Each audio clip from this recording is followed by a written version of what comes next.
In today's video, I'm going to teach you how to back up and restore your Outlook data files. This is an important skill to have, whether you're upgrading computers, ensuring against data loss, or setting up a new device.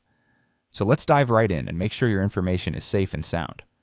First, we need to start by opening Outlook on your computer. Once you have it open, look towards the top left corner of your screen and click on File. There you'll notice an option labeled Account Settings. Go ahead and click on it, then choose Account Settings from the drop-down menu. This will open up another window where we can manage different aspects of your email accounts integrated into Outlook. In this new window, you'll notice several tabs at the top. Click on the one that says Data Files. This is where you'll find a list of all the data files associated with your Outlook accounts. Data files are crucial because they contain all your emails, folders, and sometimes even your contacts.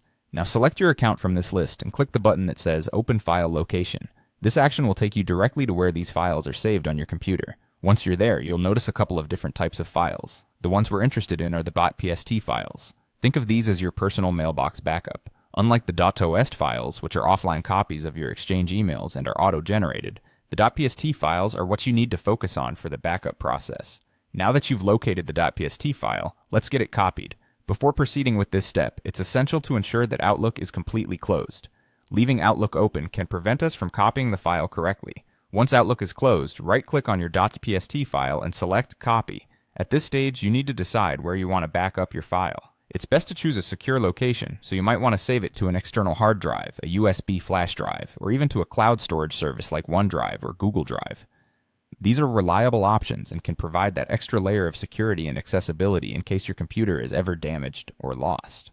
By copying the .pst file to one of these locations, you've essentially created a full backup of your emails and folders, and if the contacts were included in the data, they'd be safe as well. This is the file you'd restore in case you need to recover your email data, ensuring your vital information is always within reach. By taking these steps, you've now successfully backed up your Outlook data files. Keeping a backup ensures that all your important digital communications and connections are preserved, reducing the risk of data loss. Thanks for watching, and remember to keep your backups updated regularly.